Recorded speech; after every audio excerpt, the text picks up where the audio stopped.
Yep. Okay. Sirius Archery. My name is Bruce. I go by Haas with Ethics Archery. And then obviously Yeah. I'm Robert Rohrer. How you doing? I think we're all Facebook friends. So Are we? Yeah. Okay. Yeah. That's my wife, Amy. Okay. By the way. Yeah. Yeah. That's my rock, my hunting buddy, my bow fishing buddy, my truck driver, my whatever I need. That's what I'm talking about. My funding. So you said you were a fan. I assumed you were talking about him. I'm a fan of Ethics Archery. Oh, and shit. All right. How you doing? Yeah, he's got. I thought he was a fan of yours.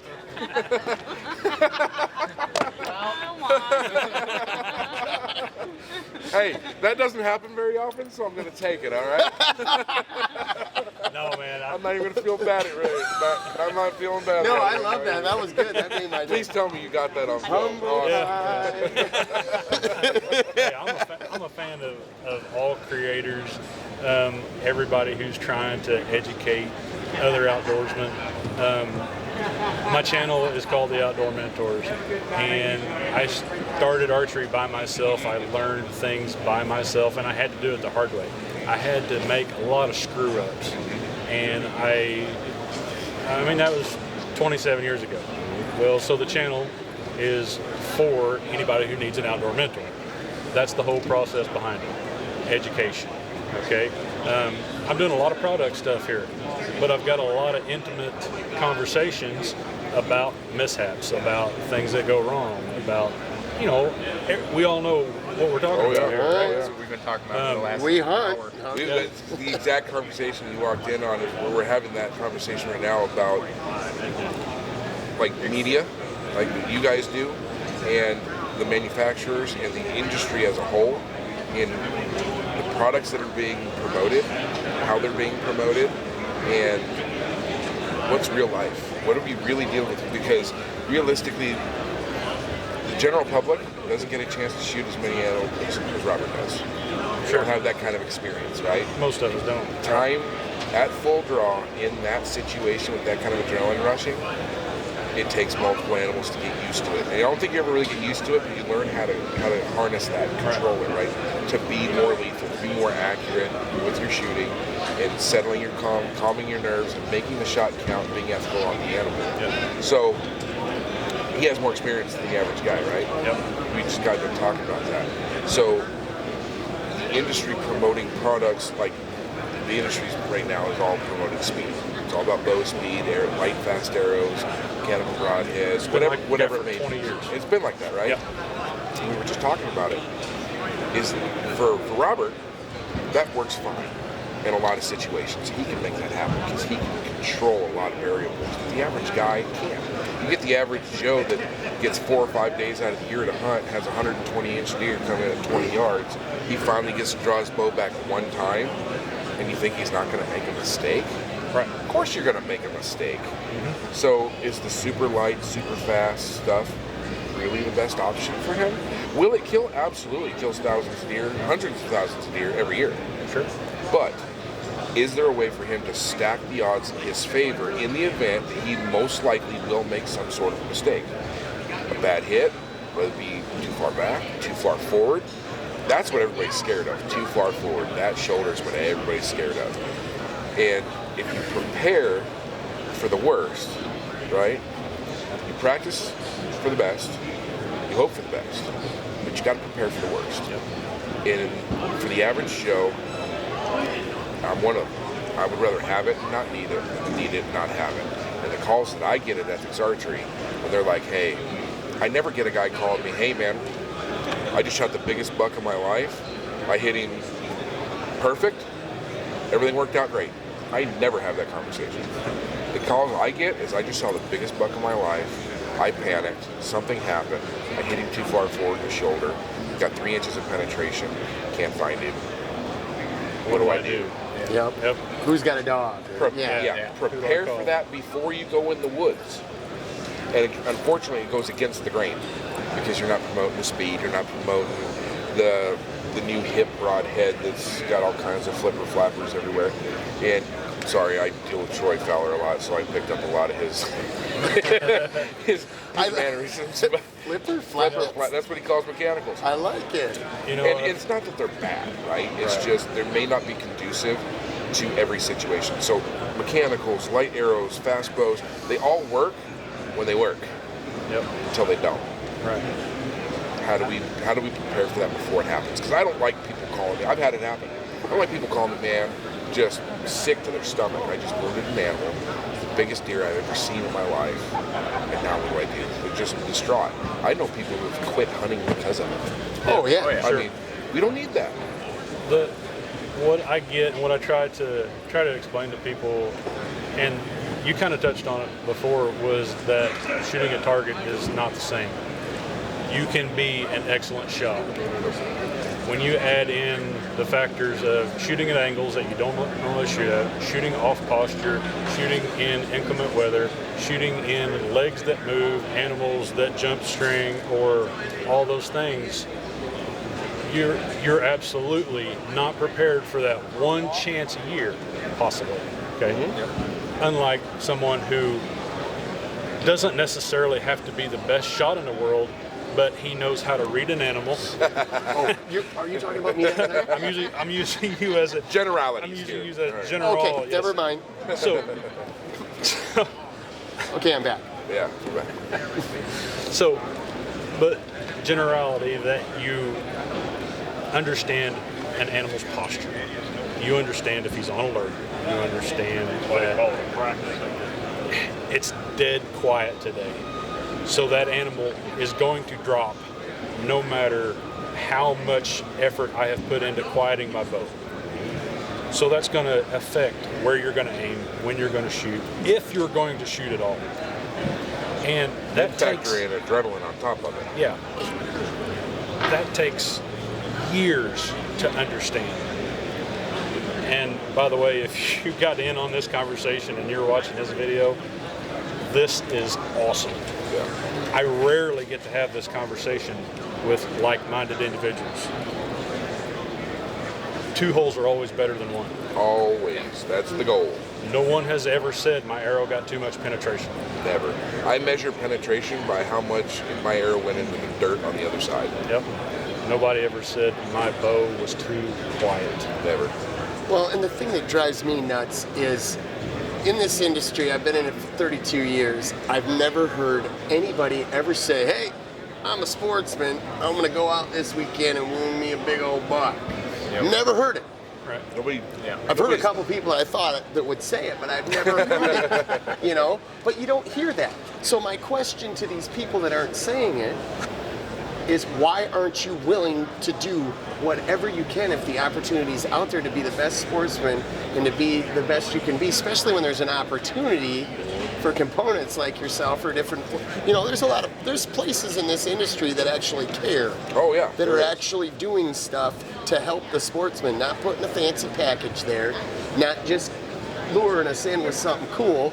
We're not throwing, you know, dollars at marketing a bad product. Yeah, I don't care what the package looks like. No. What's the product do? What I think was bad that we got away from, and I'm going to show my age a little bit, but back in the day there used to be an industry standard called AMO. It wasn't IBO. Nope. Okay. AMO. And that was actual hunting weight. And IBO's been fine, and IBO's been great, but not IBO everybody. is a selling point. Right. That's all it is. It's we can call it an industry standard, sort of, but why can't we create, or somebody out there, I don't care what manufacturer you are, if you want to start testing bows and say, this is what we're going to call it and this is the new level, but we're going to base our number off of a 450 grain arrow Instead of a 350 grain arrow. right, for a 60-pound bow, and a 500 grain arrow for real hunting arrows, real hunting projectiles that penetrate an animal, not just hit an animal. Yep. Absolutely. And there's, I may step on some toes here. Okay. It's all right. I do it all the time. Okay. I move my feet. There's nothing wrong with mechanicals. No. It's like, And that's would you rather get rear-ended by a smart car or a one-ton Chevy? Yeah. Exactly. But, you know, then I hear the same argument at the same time. People say, well, you hit a deer at 55 miles an hour with a pinner, or you hit it with a semi, it's dead. Yeah, And that's I'm the going, problem. and I go, That's, well, that's maybe. the rebuttal that goes out there. Like With you- perfect shot placement, with there's so many times that does not happen. Exactly. I love this wheel. Shot placement is key. First off, no kidding.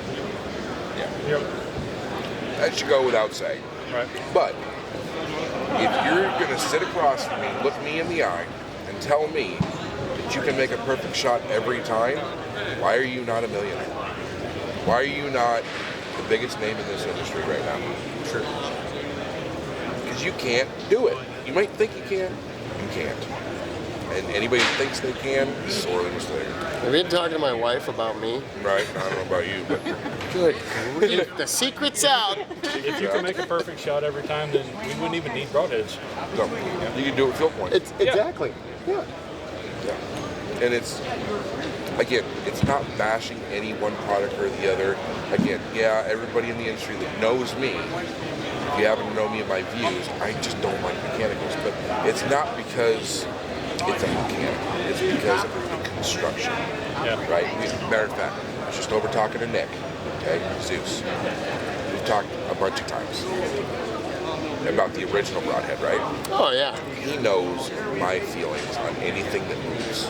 Movement equals failure in my mind. Okay? Well, anything altered. Right. You know, and it's and it's because of my components. The component background and the engineering aspect of that. Movement equals failure. So I don't like them. Yep. That I do not shoot. There's no. You can go through everything in my house. I do not own a broadhead that has a aluminum ferrule. Why? Because I shoot high FOC, high mass weight. I'm shooting 675 grains with solid steel behind it. Aluminum's just not going to hold up to that if I hit something hard. If I hit something like a deer, is it probably going to be okay? Yeah, probably. But it's that hard bone that I'm worried about, and if it's a variable, if it's a possibility, I just try to get rid of it. That's a personal opinion, right? But we talked about it, right? Mm-hmm. He now has a new all-solid stainless steel, non-movable, extra. He's got some thicker blades. He went single bevel with it. He made necessary changes, and he answered. So when Zeus first came out, he knew people were going to run their mouth, right? You're going to have that with any product. You're going to have haters. It's going to happen. They complain. He listened. Built something better, stronger for those people. Now, if you're going to shoot higher mass weight, higher FOC, you've got to look at it as a system. Okay? You've got to have a good component that's going to be able to be that foundation for your whole system. Okay? Then your broadhead has to be able to take that impact. You have to tailor that to what you're hunting. I look at blade thickness. I look at materials the blade is made out of. Can I resharpen it, or is it a one and done kind of deal? Blade angles, single bevel, double bevel. Some people, that one's actually lower on the list, but it's part of my process when I look at a new broadhead and I go, this is, this could be a weak point, this is a strong point, and if the pros outweigh the cons, I'll shoot it. Mm-hmm. But if it goes the other way, those are the variables that me as a sportsman, as a hunter, with whatever knowledge I may have, that's me taking those variables and trying to stack them in my favor, just in case. Yeah. My plan B.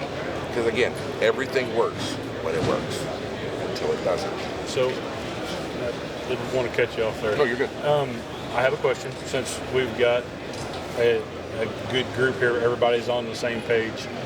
We're all educated in FOC and how to build a stiff arrow and what performs well after the shot. Build your best arrow in your mind and then answer me this. Do you intentionally shoot deer in the shoulder? You're asking the wrong guy that. I build just deer. Just deer. I actually build my arrow shafts to where I can take that shot with confidence. Do I take it on all? Is that what I'm looking for to take? No, but it is effective. It's very effective if you build it right. It's one of my favorite shots. I mean, They come in That's what quartering Kip to did me. all season. He did it all season to prove it. Yeah. Shoulder shots because he had the right Right carbon setup. shaft and foundation, the right component, and the right weight. 525 and 560 is what he shot Yep. all year. Blew through shoulders like crazy. Like it was nothing. And when you build it for that, can you take the shot if need be? Yes, you can. Am I saying wait, if he's broadside, wait for him to turn towards you so you can shoot him in the shoulder? Absolutely not. Take the best shot you can. But let's take elk hunting, for example. I know you mentioned deer, but elk hunting. They're giant turkeys. We're calling them for bow hunters, right? They're coming to the sound. Walking at you. Okay? You come to full draw and he's facing you, he may not turn broadside. He might peg you. And if he's at 30 yards and you're already at full draw, you got a clean shot. What's right behind the shoulder? Lungs, heart. That's what we're shooting at anyways. So if you set yourself up, and I call it worst case scenario, because the shoulder is the worst case scenario, right? But if you set it up to where you know you're going to be successful if that happens, and the shot presents itself, I'll take it. But I'm prepared for it. If you don't prepare for it, do not take that shot.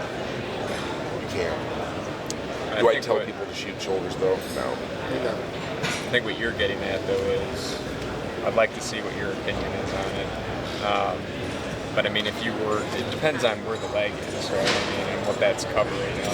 But I mean, a shoulder shot is generally, that's what it's covering the bite. So I mean, if you center there, you have a pretty good kill zone around it. I don't intentionally shoot shoulders. I usually wait for him to step forward and open up, but I wouldn't pass a giant whitetail in Ohio anymore now that I shoot the right stuff. Yep. In fact, I shot through scapula and then out through leg bone on a 525 grain arrow. I still shoot it. So every fight. So Yeah, no, I mean, I was a little lower. I was like in the 427, somewhere in there. But, I mean, am I going to aim for it? Not unless I have total confidence. I mean, why do we release an arrow when we're hunting? kill. To kill. If I Not to wound. if Kill. I can't be totally confident that I'm going to kill that animal, I don't shoot. I don't care. I mean, I don't care about horns. Yeah. You know, the industry does. I gotta shoot them, but I don't really care. I get more excited off a doe. But I mean, my favorite shot. Sorry, guys, frontal. Yep. I love it. 20 yards frontal, right here, Right. and I'll stick it right out In their front, back. right, Yep. right where that little tuft of hair comes together. Yep. And I mean how you grab that leg and you can almost peel that leg off when you're processing? That's where I aim, 20 yards or less. But I feel comfortable with that shot. Yeah. You know, the average Joe don't take that shot. But I'm taking into consideration like what we talked about earlier when we're talking about what's their demeanor, where are they coming from? Do they just get up? Are they looking at me? Is the wind blowing at them? You know, And what's you have the mood? experience to make that judgment call in a split second. So then I know, okay, boom, okay, then how much angle do I have out of the tree? I mean, where's that arrow gonna come out? I mean, that's a huge thing people screw up. I spined my first buck in South Dakota this year live on Facebook in front of, I don't know how many thousands of people that were watching, but you know what? It was my fault. I had to own that and say, I made that shot. Yeah. Now, it went through the spine, 8-10 inches, and the deer was expired in a minute and a half. I went down and put another one in it. Because that's what I felt as a sportsman I had to do. We don't see it usually. They run off over a hill, we give them a half hour. We don't see that gasp. We don't see that stuff. But that's reality, that's hunting.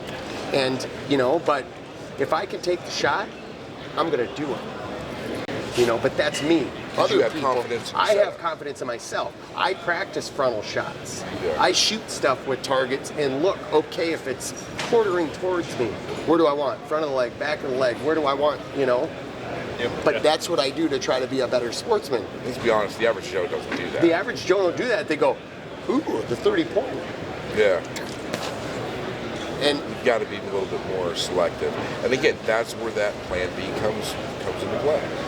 Is there a possibility that you could have an inopportune shot, like a frontal shot, quartering two, something like that may happen? Or is there a possibility I could, I don't know, make a mistake Okay, if that's there, let's build for it, just in case. That's all. That's all I've ever preached. Those, like the question you asked, do you shoot shoulders? I do, but I'm shooting howitzers, man. Yeah. My arrows don't stop on nothing. And yeah, like with my setup, last year I shot in South Dakota, through the front shoulder, out the rear hip. Yep.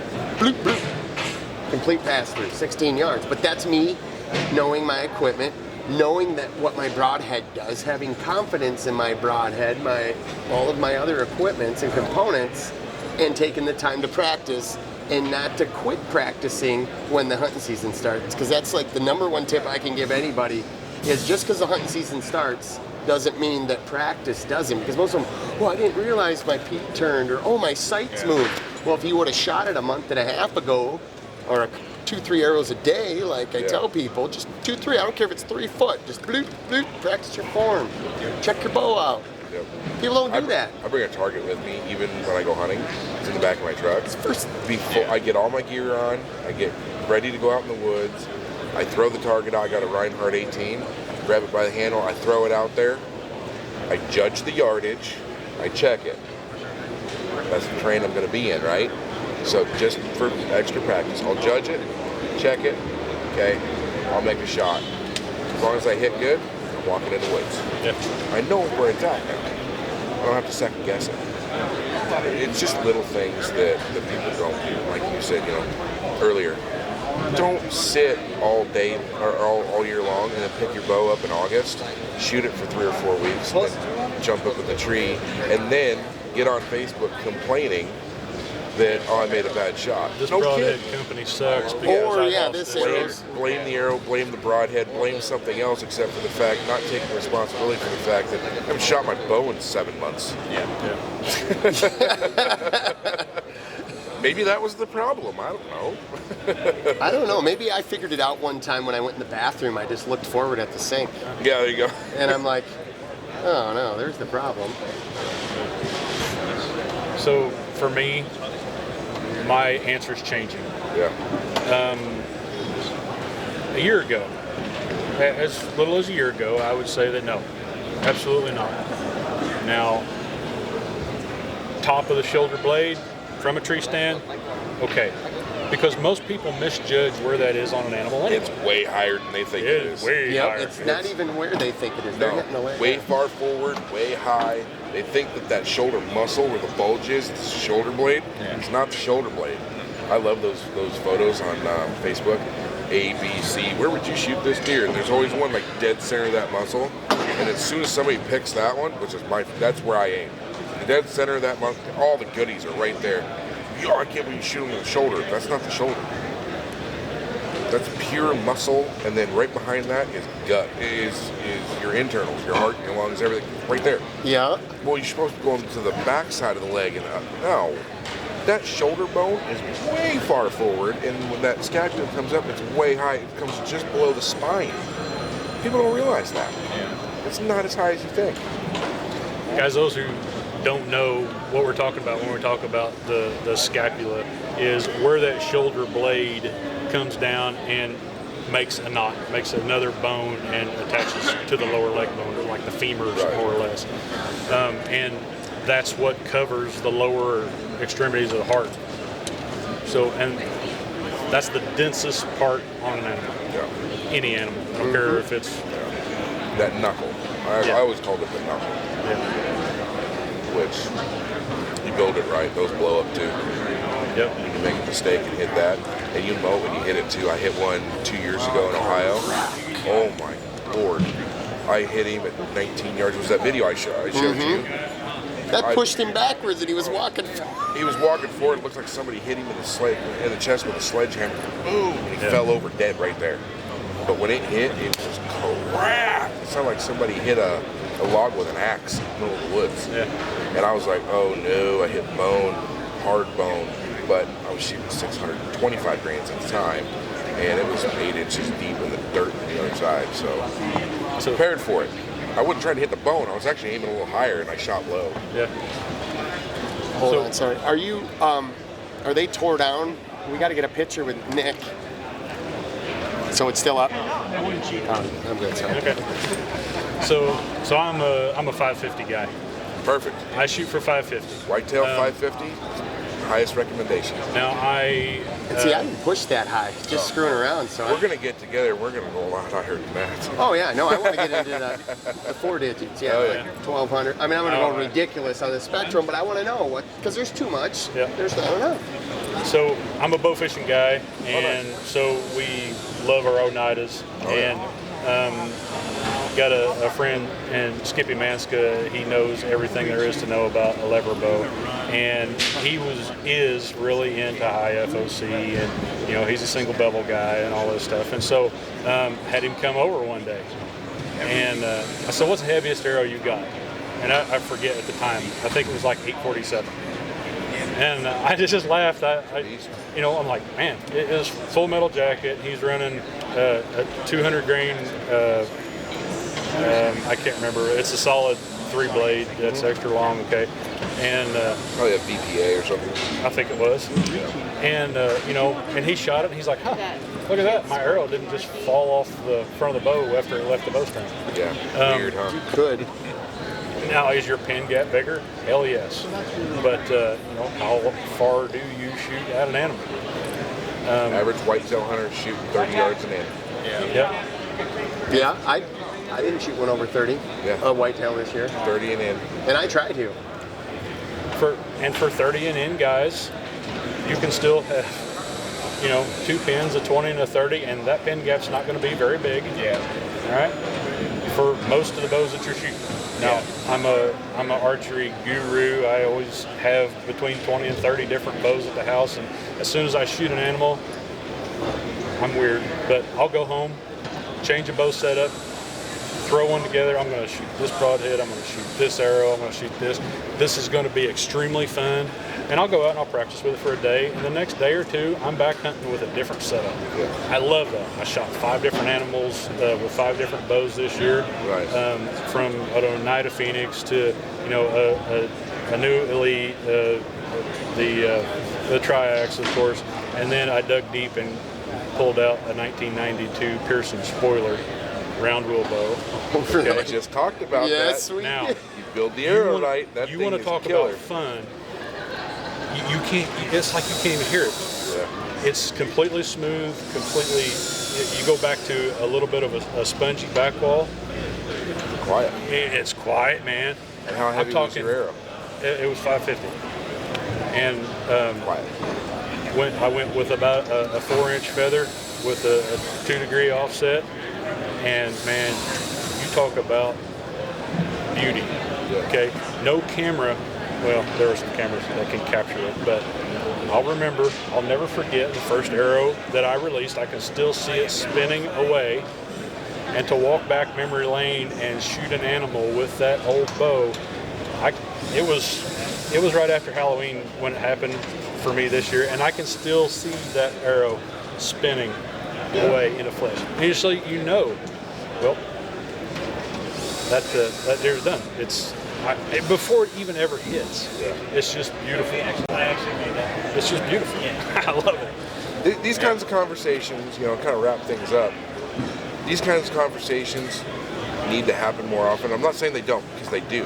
Like I was telling you here a little bit, I wish that we could bug certain rooms, right, where nobody has any clue they're being filmed. Because these conversations happen more than we think. It's just certain individuals aren't willing to be vocal about it publicly because it's kind of against the grain of the way that the industry's going as far as advertising and marketing. Sure. Okay. I think we need to start having much more conversations like this in the open for the average Joe to be able to see, okay, that this isn't a bogus thing, this is real, it's just kind of hush-hush, we need to fix that. Let me see those. I mean, yeah, that's totally huge, but I mean, just for somebody to slap on something front of center and go, I'm good, it isn't that easy. No, you still gotta pay learn. attention to I mean, dynamic spine and Yeah, you still got to go stuff. through and figure out what's the best setup for you and your system. I mean, it isn't just, I'm going to go kill some stuff. Yeah. No, exactly. it's not, Could you? Yeah, you probably could. Yeah. But it's taking the time to know your equipment and build it right. Yeah. And that's where people need to understand. Hey, come on. Archery's an intimate sport, and the more Tell my knowledge wife you- that. Yeah.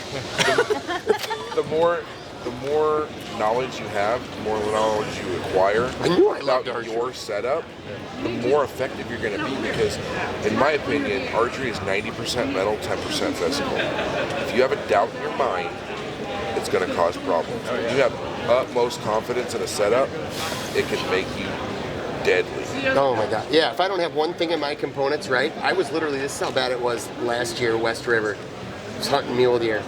I was so unconfident with the system going on. I resighted in at 9:30 at night at about 35-mile-an-hour winds outside Ron's house in a snowstorm. Had him holding the light behind me, one on the target, trying to sight in because he's like, you seriously can't hunt the morning? I'm like, nope. I'll sleep in though. Yeah. He's like, that buck's hitting it every morning. I said, I don't care. I don't feel comfortable making a 53-yard shot, and that's where it's coming through with what I'm using. And it was literally, what do I got? What can I do now? Yeah. It can ruin everything, and whether you know it or not, subconsciously or consciously. You have a doubt about anything, it can ruin you as far as being accurate and lethal. So learn your stuff. Get as much information as you can from reputable people, not archery talk, not, a lot of different Facebook forums. Let me tell you something. If you have 100 people giving you advice from a question you ask, like what's the best arrow build, You're gonna have 400 answers.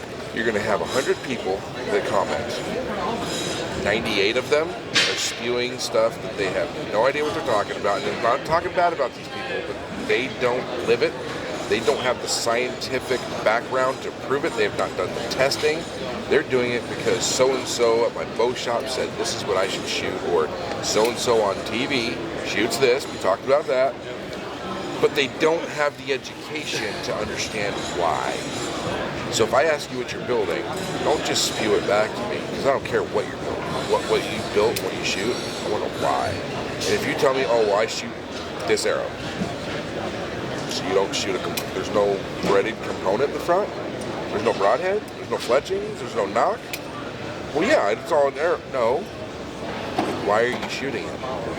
Because if you haven't put thought process into the knock, you haven't put thought process into the fletchings, the component, and the broadhead, you didn't do your job as a hunter. If you have a failure, sorry guys, it's your fault. Every custom build that I start out doing for a customer is, what are you hunting, where are you hunting, and what's your furthest comfortable shot distance? And what And broadhead? we go from there. Yeah, and the broadhead.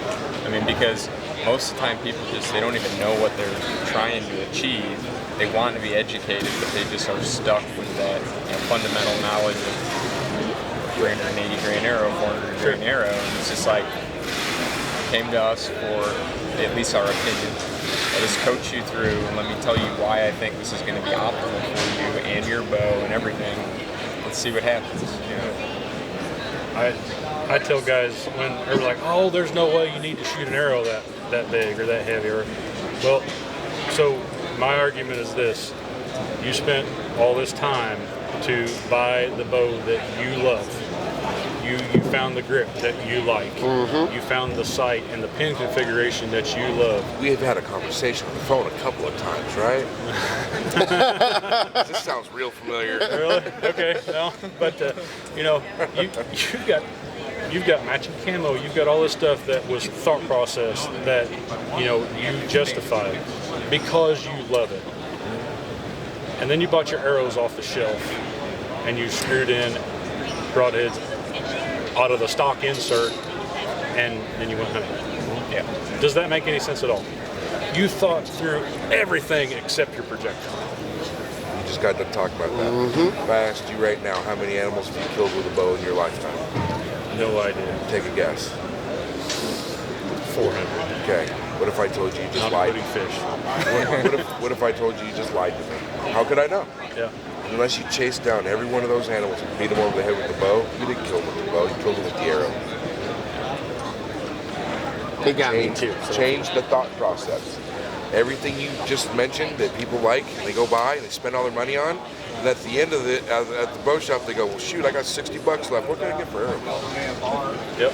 It's the only part that does the killing. It's the only part that makes contact with the animal, and that's what you want to skimp on? Come on, guys. Let's get down and be honest with ourselves and start doing things the right way. You know what I mean? Pay attention to what you're doing. And we're not saying you should be a genius right off the bat. No. Learn. Find reputable people. Ask questions. Because the only stupid question is the one you didn't ask. True. If you're dealing with somebody who really wants to educate somebody who has knowledge to give, the only one you could ask, the only stupid question is one you don't ask. It's never a dumb question to ask anything. You have to start somewhere. We all started somewhere, right? And the thing is we're all sitting here and people they're going to be watching this going, oh, these guys think they know everything. I'm going to be the first one to tell you. My wife does. Yeah. No, so he's just trying to get a plug in for my wife. I'll be the first one to tell you I don't know everything about archery, and that's what I love about it. Because it's a constant learning process. No human being will ever master archery. You can never learn everything. There's always something to learn. But what I do know, I want to help educate the next guy. Now that being said, I've had brand new guys literally setting them up with their first bow in a bow shop and ask me a question I've never been asked before and go, never thought of it that way. Yep. Now I gotta change my whole thought process and figure this out. The guy's had a bow in his hand for 10 minutes. So don't be afraid to ask questions. There's a lot of people that are willing to help. Just be careful who you ask. That's all I can say. Yep. Be careful who you ask. Make sure you validate that person first. And it's fine to take suggestions, but do some research. Just realize that the opinion that you have formed is an opinion. Yeah. It doesn't make you right or wrong. It just makes your opinion and your experiences who you are as a hunter. Yeah. Well, here's the other thing that drives me nuts, and I did it on purpose. But you shoot your FOC setup that best fits you. You do it because it's what works for you to be the best sportsman. Now I shoot mine. All this. Yeah. People, I shoot 651 grains, and blah. If you don't do that, well then, yeah, the heck with you. Yeah. I mean, that's what you shoot, great. Yep. But I might shoot 5 and a quarter. Yep. But the whole point is I'm not better than you because that. No. You're just trying to be the best sportsman you can be. I'm trying to be the best sportsman I can be. And we got enough flack out there in the industry with all the BS that's trying to shut us down all the time. And here we are fighting amongst ourselves. We need to quit fighting each other and start and stepping to hold up and calling each other brothers and helping each other out instead of this BS. That's why, I do what I do. I mean, if you ask anybody who's ever contacted us here at Ethics Archery or got my name or number offline, put yourself out there and help the next guy. Do research, be knowledgeable, test your theories, and once you become confident that it works, try to help the next guy. That's all it takes. Then figure out, take all this information that you gather, and then figure out the right formula that you're happy with. Yep. And call it good. And don't be surprised if next week that formula changes. It might on Tuesday. It's a rabbit hole. Yeah. But this has been awesome, guys. I got to It get has. over He's gotta and get do a rolling. couple of things quick. Yeah. I will be in touch with you guys. Yep. Yeah. Very nice meeting you. Let's do the sign off here, guys. If you like the conversation here today, don't forget to subscribe, ring the bell, check out the links in the description for all of these guys' social accounts and a link to Ethics Archery. I really appreciate the conversation, guys. It's definitely been the best conversation that I've got in at the ATA show in the last 5 years. So this has been epic for me, for the channel. I really appreciate anybody who takes the time to educate other outdoorsmen. That's what we're here for. Appreciate it, guys. Thank you. Yep. Hey, thank you. That was good. Yeah. Sweet. Yes.